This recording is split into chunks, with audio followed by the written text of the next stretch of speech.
તમે એક વાત નોટિસ કરી, વડોદરા, ભાવનગર અને જામનગરના લોકો ભલે એક ગુજરાતમાં હોય, પણ આ લોકોની વાઇબ એટલે એકદમ અલગ. વડોદરાના લોકો એટલે એકદમ ચિલ હોય. આ લોકોના લાઈફમાં કાંઈ અર્જન્સી જ નથી. ટ્રાફિકમાં પણ એકદમ પીસફુલ્લી બેઠા હોય અને કેફેમાં તો 3-3 કલાક એમનેમ બેઠા રહે. એક કોફીનો ઓર્ડર મારે ને આખો દિવસ કાઢી નાખે. અને તમને હંમેશા એક વડોદરાવાળો ફ્રેન્ડ આવીને કહેશે કે કંઈક સીન બનાવીએ ને. અને આ લોકો આર્ટ, કલ્ચર, મ્યુઝિક, ગરબા આ બધામાં એટલા ઇન્વોલ્વ હોય ને કે બધાને પાછળ પાડી નાખે ભાઈ.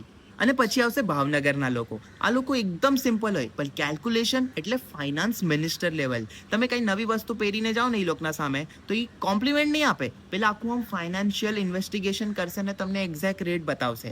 અને આ લોકોનો કોન્ફિડન્સ ઇન લોકલ ફૂડ એટલે અનમેચ્ડ. તમે સુરત, અમદાવાદ બધાને પાછળ છોડી નાખે. અને તમને એક માણસ ભાવનગરમાં તો મળશે જ જે કહેશે તમે અસલી ગાંઠિયા ક્યારે ખાધા જ નથી. પછી આવે જામનગર. જામનગરના લોકોની ફ્રેન્ડશિપની એનર્જી એટલે અલગ લેવલ. એકવાર તમે ફ્રેન્ડ બની ગયા પછી તમને ક્યારે એકલો ના મૂક્યા. અને આ લોકોની છે ને વોલ્યુમની સેટિંગ પરમનન્ટલી હાઈ હોય. તમે કોઈ બી માણસને જામનગરમાં ફોન પર વાતું કરતા જોશો ને તો એમ લાગશે કે સામેવાળો માણસ છે ને કોઈ અલગ કન્ટ્રીમાં બેઠો હોય, એટલા જોરથી વાતું કરે. અને તમે જામનગરના ફ્રેન્ડ સાથે ક્યારે આમ બહાર નીકળ્યા હોય ફરવા તો 2-2 મિનિટમાં છે ને એ લોકોની ઓળખાણ નીકળી જાય. અરે તો અહીં ગૂગલ મેપ્સ કરતાં છે ને આ લોકોનું હ્યુમન નેટવર્ક એટલું સ્ટ્રોંગ છે. અને સાચે કહું છું યાર, ગુજરાતમાં હરેક સિટી એક પર્સનાલિટી છે ભાઈ.